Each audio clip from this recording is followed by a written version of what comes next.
বলিব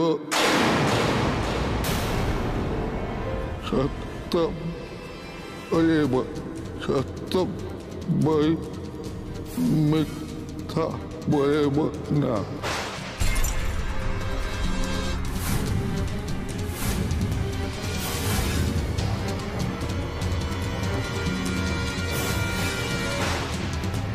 খুব অবাক হলেন না? এটা কি করে সম্ভব? এটা সম্ভব হয়েছে শুধুমাত্র দুটো জিনিসে, ভালোবাসা আর যত্ন।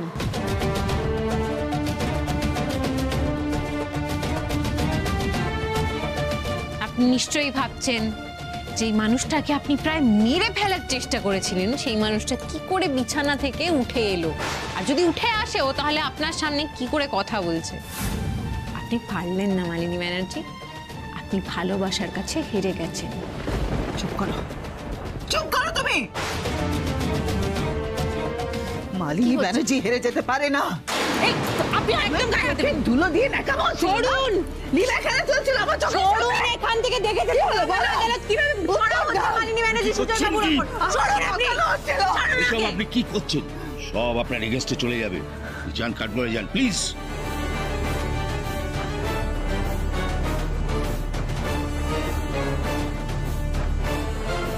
আপনি ভালোবাসার কাছে হেরে গেছেন। ইওর অনার, একটা অসম্ভব অবিশ্বাস্য ঘটনা ঘটে গেছে এই কোর্টরুমের ভেতরে। আমি ডেকে নেব মিতা ব্যানার্জিকে, যিনি সুজয় বাবুকে সারিয়ে তোলার সিংহভাগ কাজটাই করেছেন তিতির বসুর নির্দেশে।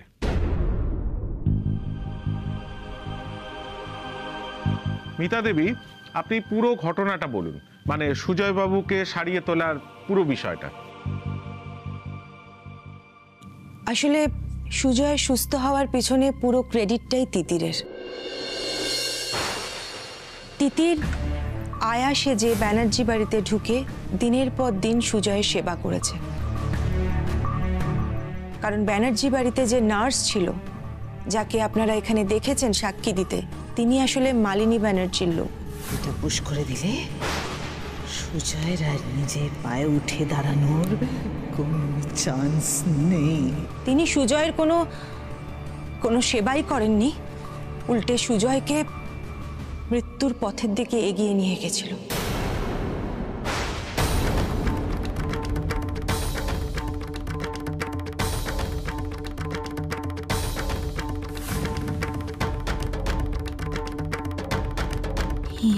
আমাকেই তো ফাঁসিয়ে দিচ্ছে। আমি মজা পাচ্ছিলাম, এবার মনে হচ্ছে আমি কেস খেয়ে যাবো। তিতির দিনের পর দিন ওই অ্যান্টিডোটগুলো জোগাড় করে মালিনীর দেওয়া বিষাক্ত ওষুধের জায়গায় রাখে।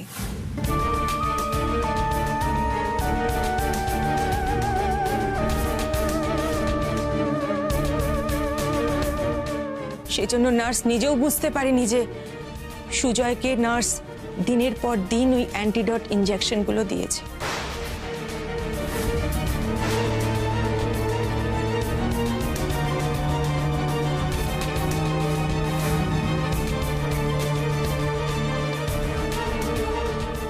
এরপর যখন তিতির ধরা পড়ে যায়,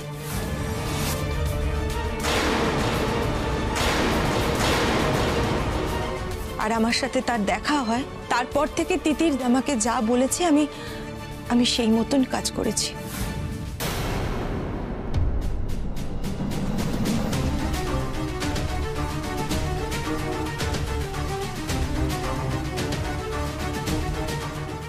রাজ্য, তোমার বাবা নিজে এসেছেন এখানে সাক্ষী দিতে। এবার নিজের কানে শুনে নাও উনি কি বলছেন। একটা দীর্ঘ সময় তিতির বসু ছিল না, সবাই জানতো সে মৃত। সেই সময়টা আসলে তিতির ভূত সেজে মালিনীকে এবং নার্সকে ভয় দেখিয়ে কিছু জিনিস হাসিল করেছে।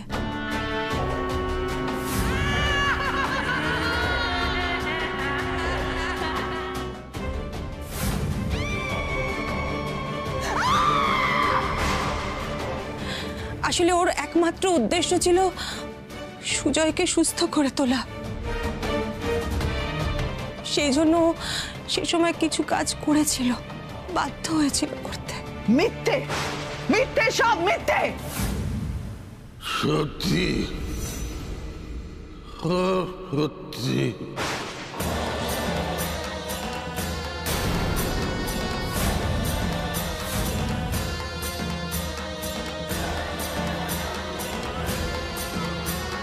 মিত্রা যা বলেছে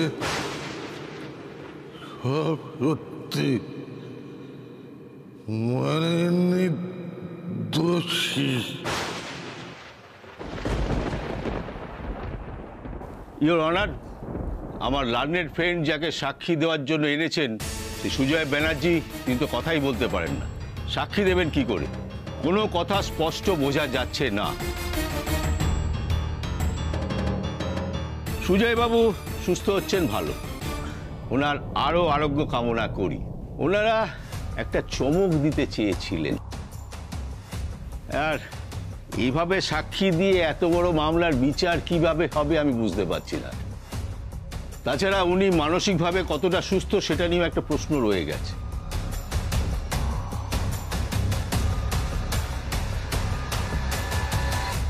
অবজেকশন ইওর অনার, সাক্ষী যদি শারীরিকভাবে অসুস্থ বা কথা বলার অসুবিধা থাকে তার জন্য মহামান্য আদালতের কাছে ইন্টারপ্রিটার নেওয়ার আবেদন জানানো যেতে পারে।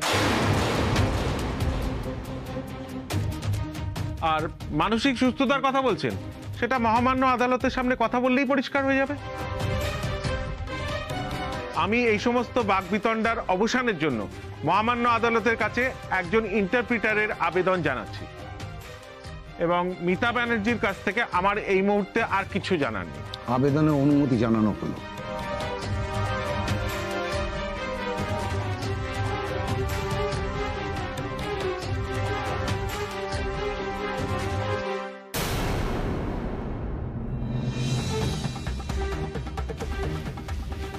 সমরবাবু, সুজয় ব্যানার্জি যা বলবেন এবং আমাদের যেখানে সকলের বুঝতে সমস্যা হবে আপনি সেটা বুঝে সবার সামনে পেশ করবেন, কেমন? বিজনবাবু, আপনি আমার মক্কেলকে প্রশ্ন করতে পারেন।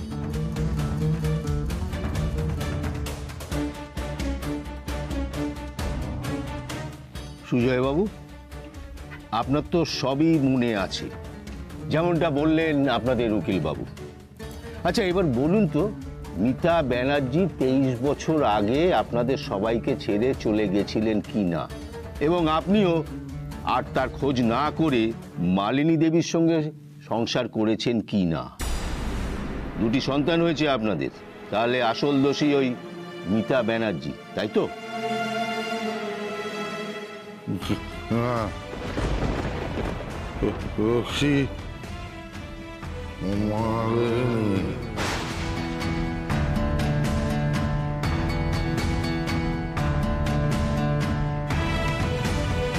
ও আমার ঠকিয়েছে, ঠকিয়ে বিয়ে করেছে আমার আর মালিনীর সন্তান জয় রাজ্য। আর আমি ওদের ভালোবাসি। মালিনী ওদের ব্যবহার করে, ঢাল হিসেবে ব্যবহার করে যে কেউ বসে। এসব তুমি কে বলছো সুজয়? আমি আমার সমস্ত বিলিয়ে দিয়েছি এই সংসারটাকে গুছিয়ে রাখার জন্য।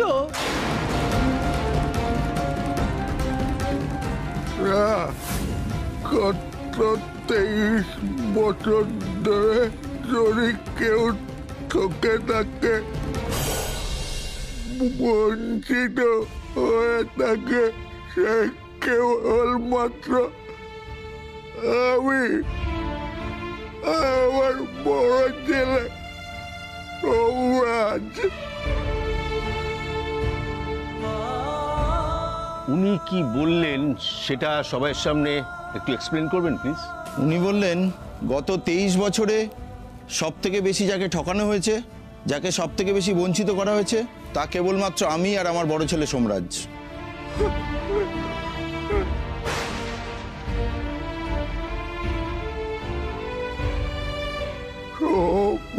সাথে আমার দূরত্ব তৈরি করেছে মালিনী। তাকে ভুল বুঝিয়ে মালিনী তাকে একেবারে নিজের হাতে করে নিয়েছে।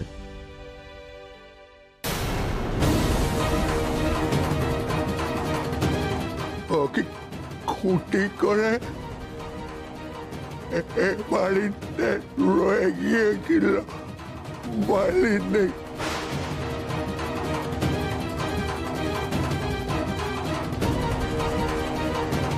সোম বেটা আমার প্রথম সন্তান সুজয়।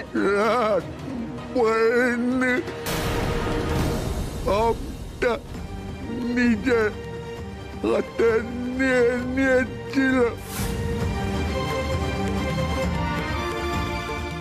বাড়ির সবার খেয়াল রেখে দেবীর নামে মিথ্যে বলে আমায় একেবারে কোণঠাসা করে সর্বেসর্বা হয়ে উঠেছিল।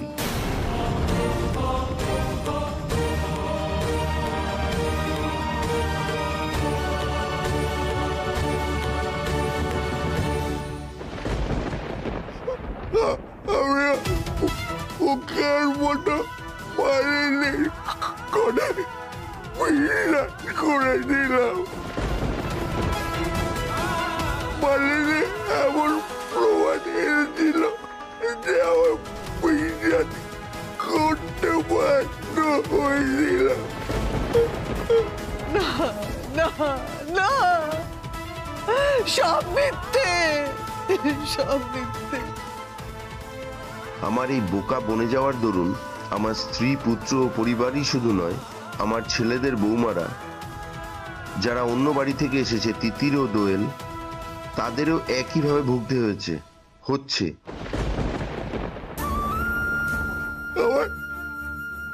আমার তিতির মতো মরে যাচ্ছিল।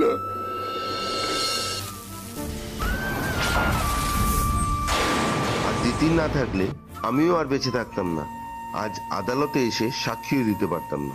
তুমি একদম চিন্তা করবে না, তুমি খুব তাড়াতাড়ি সুস্থ হয়ে যাবে দেখো। আর আমি এবার থেকে রোজই আসবো, বুঝলে?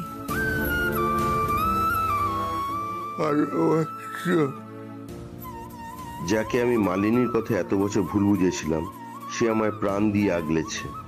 দেবী। দেবীর সাথে দেখা না হলে আমি জানতেও পারতাম না যে মালিনী ঠিক কি কি করেছিল। মালিনী আমায় বলেছিল যে তুমি আর ও বাড়িতে থাকতে চাও না। সোম এসে তোমার ক্যারিয়ারে বাধা সৃষ্টি করেছে। ইনফ্যাক্ট ও বোধহয় পৃথিবীতে না এলেই ভালো হতো।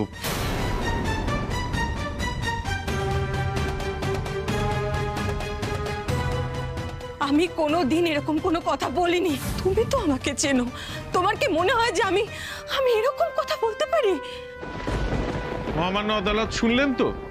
এবার আমি সুজয় বাবুকে কয়েকটা প্রশ্ন করব।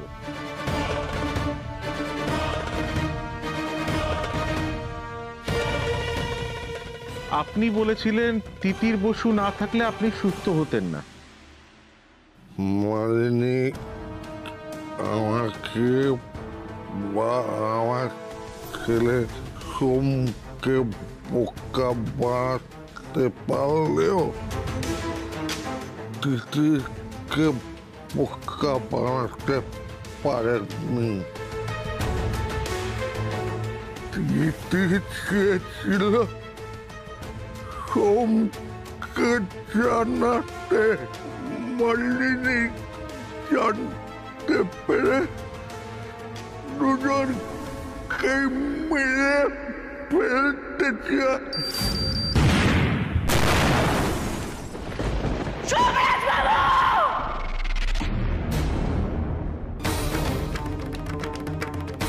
আমি জানতে পেরে ওকে বাড়ি থেকে বার করে দিতে চাই। মালিনী ইঞ্জেকশন নিজের হাতে আর গায়ে ফুটিয়ে দেয়।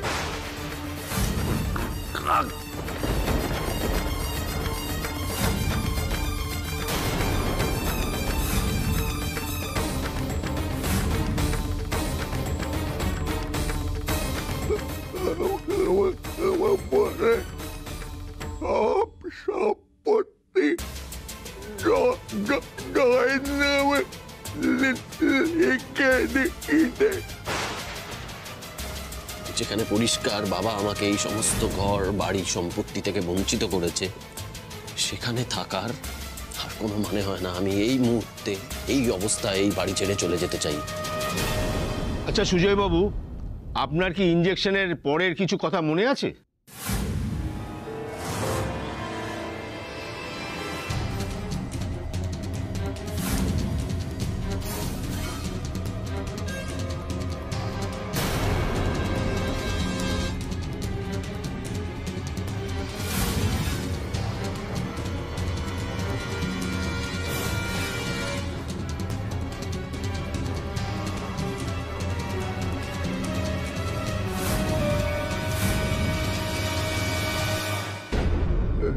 পরে আর কিছু মনে নেই আমার। সঙ্গে উকিল বাবু ছিল। উকিল বাবু তিনি সাক্ষী। না না, সব মিথ্যে। মহামান্য আদালত সব মিথ্যে মিথ্যে বলছে, একদম সত্যি কথা না। উকিল বাবুকে আসতে অনুমতি দিন ইওর অনার। অনুমতি দিলাম। মালিনী আমার এই অবস্থা করার পর আমি যে কোর্টে এসে সাক্ষী দিতে পারছি, সেটা শুধুমাত্র আমার দিদির ভাইয়ের জন্য।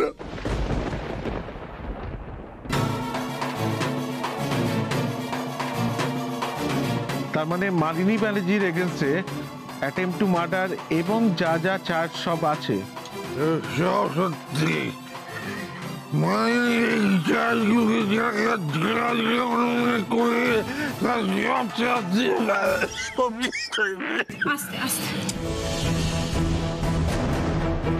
উনি বলতে চাইছেন এই চার্জগুলো ছাড়াও উনি যে অন্যায় করেছেন তারও শাস্তি পাওয়া উচিত মালিনী দেবীর।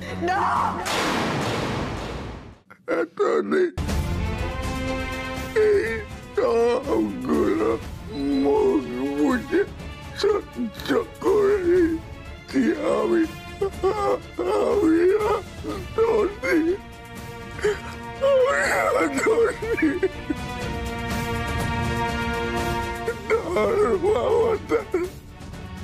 আমাকে শাস্তি দিন, আমাকে শাস্তি দিন, আমি আর দোষী। আমার জন্য সোম তার মাকে পায়নি, এখনো তার মায়ের উপর রাগ। আমিও সোমের শৈশব নষ্ট করার জন্য দায়ী।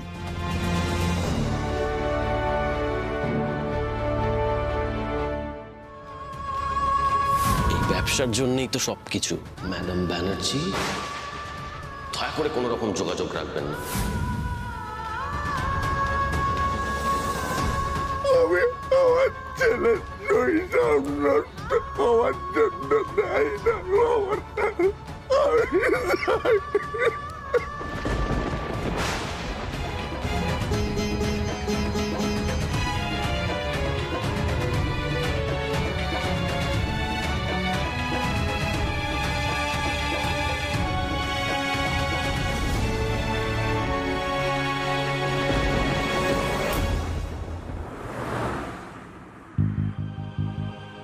আমি স্বীকার করছি, আমি সেদিন আদালতকে যা বলেছি তা মিথ্যে। সুজয়বাবুকে মালিনী ব্যানার্জি মারতে চেয়েছিলেন, আর তার সমস্ত সম্পত্তি জয়রাজ ব্যানার্জির নামে করে আসলে নিজে ভোগ করতে চেয়েছিলেন। মহামান্য আদালত, সব তো আপনি শুনলেন। এবার আপনার বিচারের জন্য সকলে অপেক্ষা করছে। আদালতের বাকি কাজ লাঞ্চ ব্রেকের পরে হবে।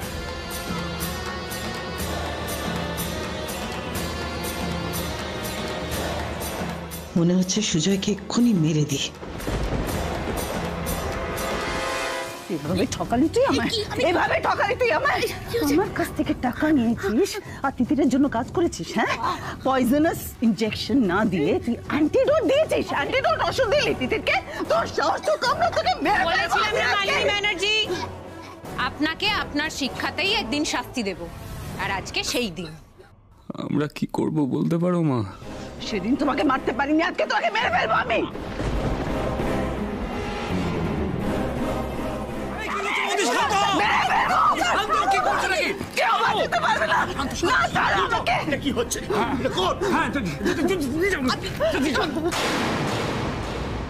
বলছি কি বলছেন বলুন তো, বৌদি কি শাস্তি মানে পেতে পারে? আমি তো আচ্ছা লোক, তাই কি আমি দেবো?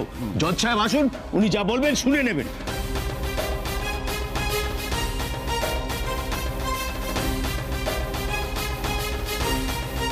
এতগুলো মানুষের জীবন যে নষ্ট করেছে, আইন তাকে শাস্তি দেবেই মালিনী ব্যানার্জি।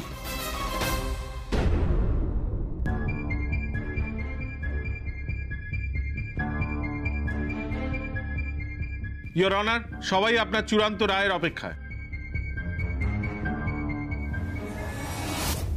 এই কেসের চূড়ান্ত রায়ের সময় এখনো আসেনি। 2 সপ্তাহ বাদে রায়দান হবে।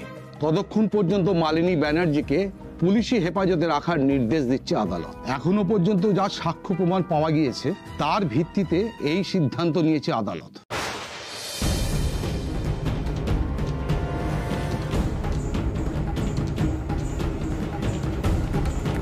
The court is adjourned.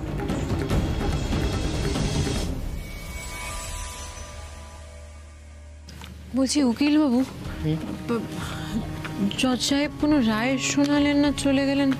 রায় না শোনালে কি হবে? মালিনী ব্যানার্জির অপরাধের যা তালিকা, 4টে অ্যাটেম্প টু মার্ডার, কঠিনতম শাস্তি হবে, গুরুতর সাজা পাবেন উনি।